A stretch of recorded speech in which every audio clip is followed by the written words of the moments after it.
우리 함께 주님의 말씀은 계속적으로 사무엘상 15장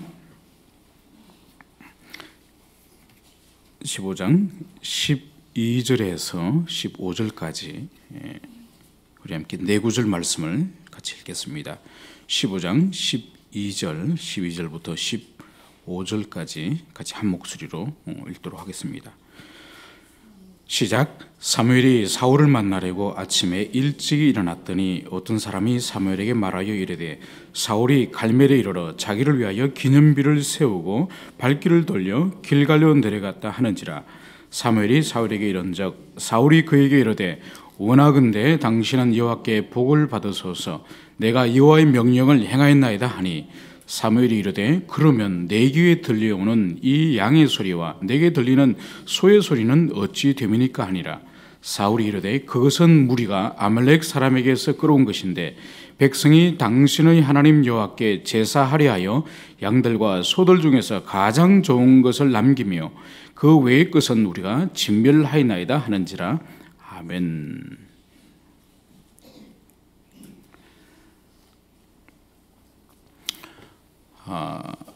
우리 인생에서 믿음이 떨어지고 또 하나님의 관계가 멀어지면은 하나님의 은혜로 받은 것을 자기 실력으로 얻은 것으로 생각을 하기 쉽다는 것입니다.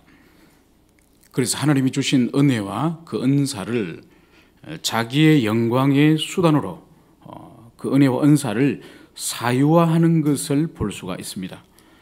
오늘 성경 12절부터는 이 사울이 아말렉과 전쟁의 승리 후에 갈멜에서 자기를 위하여 기념비를 세웠다고 성경은 말씀을 하고 있습니다. 이것은 사울이 아말렉과의 그 전쟁 가운데 승리한 것은 하나님의 은혜가 아니라 자기 실력으로 이 전쟁에서 승리하였다는 그런 확신 가운데에서 사울은 전쟁 기념 승리한 이 전성비를 세웠던 것입니다. 이 전성기념비는 사실 세상의 왕들이, 역사 속에서 세상의 왕들이 전쟁에서 승리했을 때 자신의 큰 족적을 남기기 위해서 종종 역사 속에서 세상의 왕들이 그렇게 상징물로서 그렇게 만든 것을 볼 수가 있습니다. 그 대표적인 것이 이제 그 전쟁에서 승리하고 돌아왔을 때 소위 말해서 개선문이라는 걸 만듭니다. 개선문이라는 것을 유명한 역사 속의 개선문들이 몇 가지가 있죠. 로마에 가면 티투스의 개선문이 있습니다. 이 티투스 황제는 AD 70년 예수님께서 예언하시기를 나중에 이 성전 위에 돌 하나 남기지 않을 것이라고 예언하셨던 그 주님의 그 예언을 이룬 사람이 로마의 티투스 황제예요. 그래서 그 예루살렘을 포위하고 나중에는 예루살렘의 모든 성벽을 무너뜨리고 그리고 성전을 무너뜨리고 정말로 성전에 돌 위에 돌 하나 남기지 않고 다 파괴해버린 그 황제가 티투스 황제죠.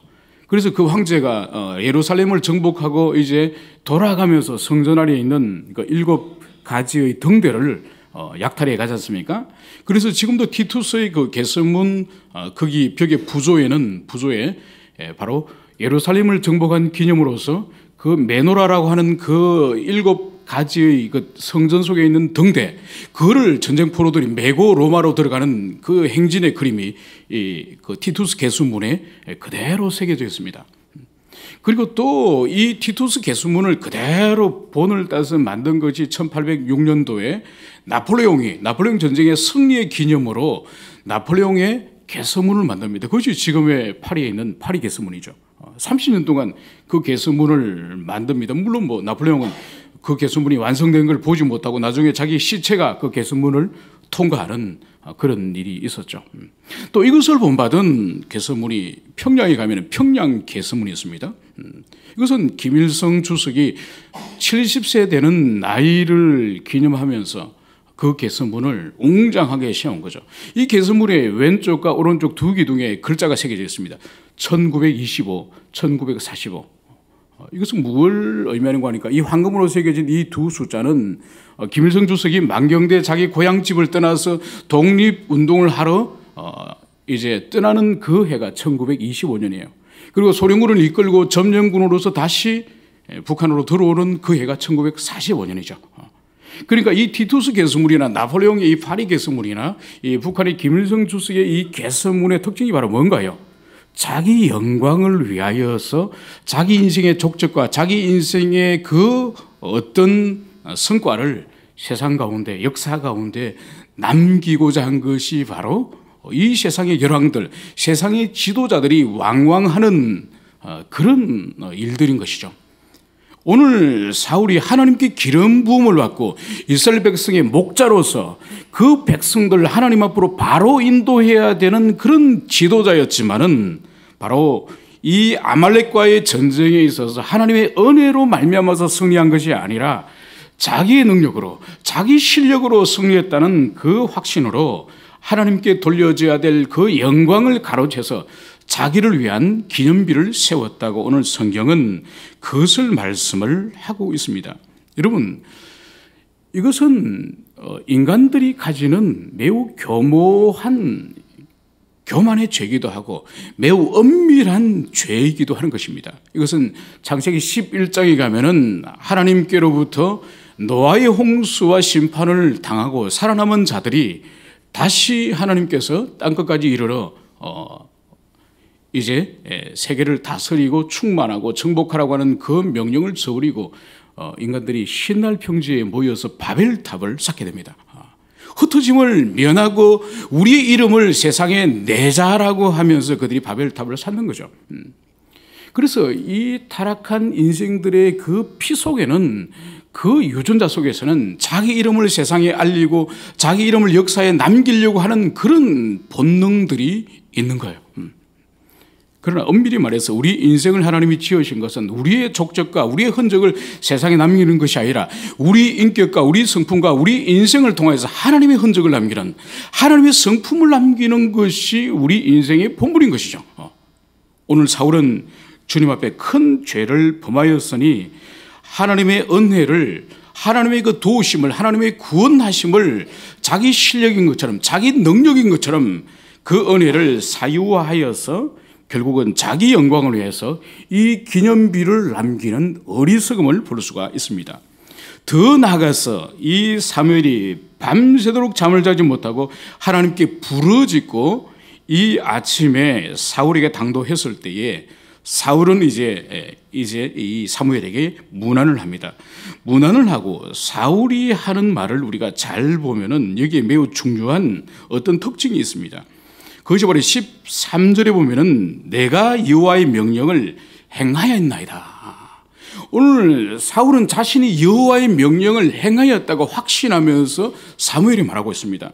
여호와의 명령이 뭐였습니까?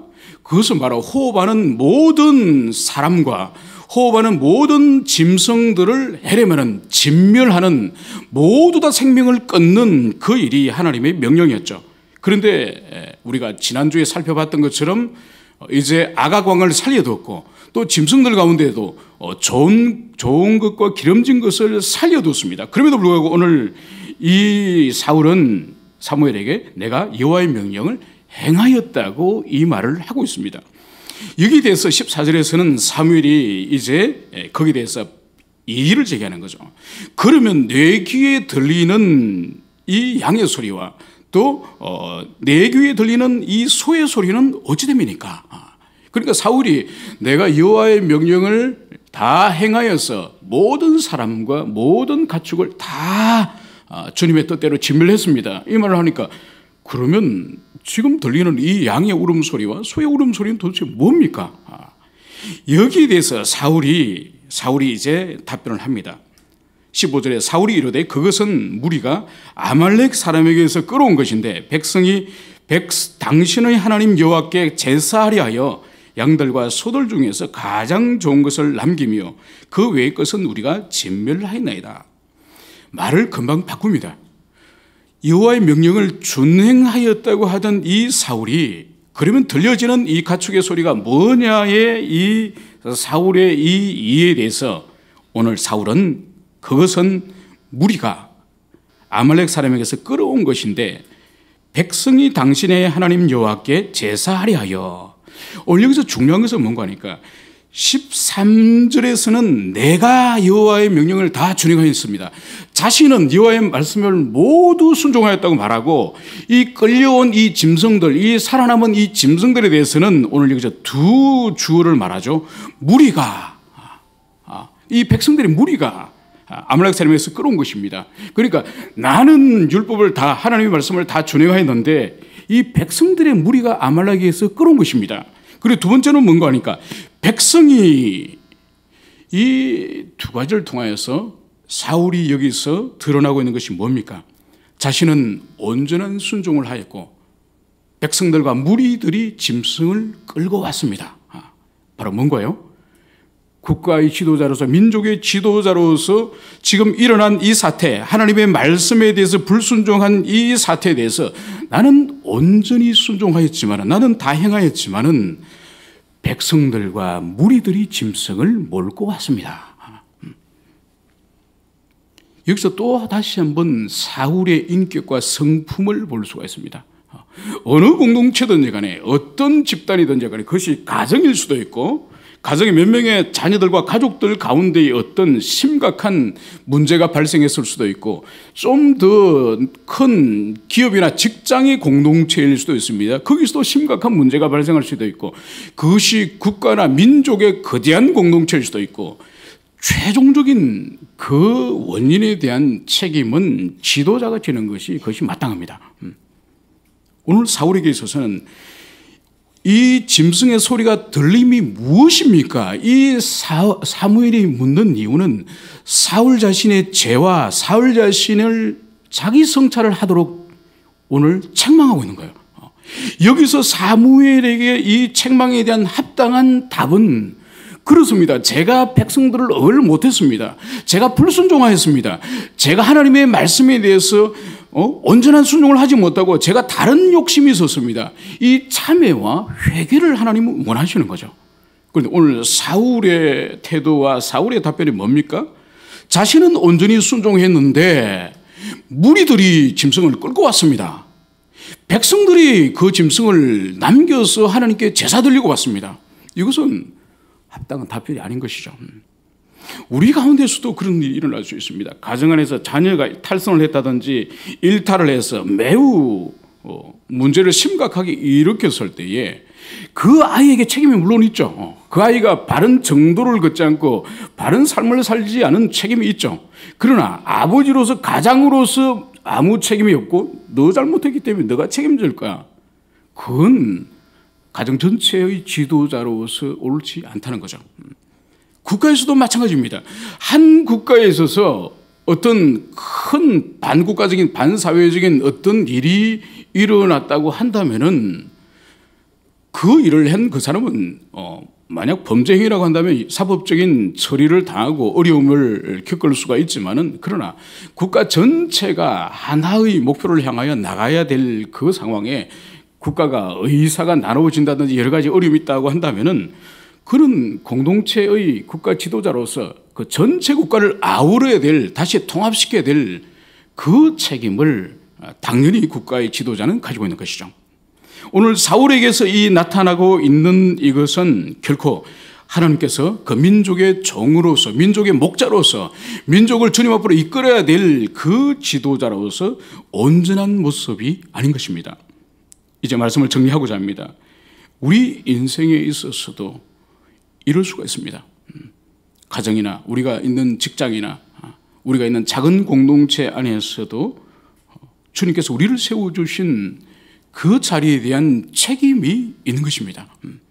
그때는 바로 그 잘못을 자기를 돌아보는, 자기 성찰하는 그런 반응으로 나아가야지 책임을 백성과 무리에게 돌리는 이 사울의 정신과 사울의 태도와 같은 이런 태도로 우리가 반응을 하지는 말아야 될 것입니다. 오늘 이 아침에 사울의 이 자기 영광을 위한 하나님의 은혜와 은사를 사유하는 이 문제와 또 공동체의 지도자로서 마땅히 최종의 책임을 지는 그런 모습을 보이지 못한 이 모습이 우리 인생 가운데, 우리 삶 가운데 드러나지 않는지를 우리가 한날 자기를 성찰하는 그런 날이 되었으면 좋을 것 같습니다. 함께 기도합시다. 하나님, 우리 인생을 돌아볼 때에 주님이 주셨고 주님이 이루셨던 그런 은혜를 우리 자신의 실력인 것처럼, 우리 자신의 능력인 것처럼 그것을 사유하여서 자기 영광의 기념비를 세우는 인생을 우리가 살고 있지 않습니까? 하나님, 우리 자신을 돌아보게 해주시고 우리의 인생과 우리의 성품과 우리의 내면에 하나님의 흔적이, 그리스도의 흔적이 남는 인생을 살아갈 수 있도록 역사하여 주시옵소서.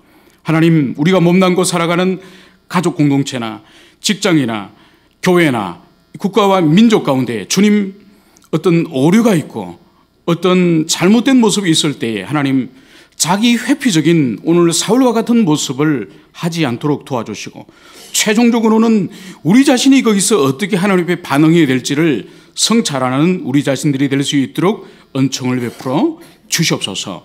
오늘 한 날이 주의 이 말씀을 깊이 상고하고 묵상하며 자기를 성찰하는 그런 한 날이 되기를 소망합니다. 주님, 오늘도 저희들과 함께하여 주시옵소서. 감사를 드리며 거룩하신 예수님 이름으로 기도합니다. 아멘.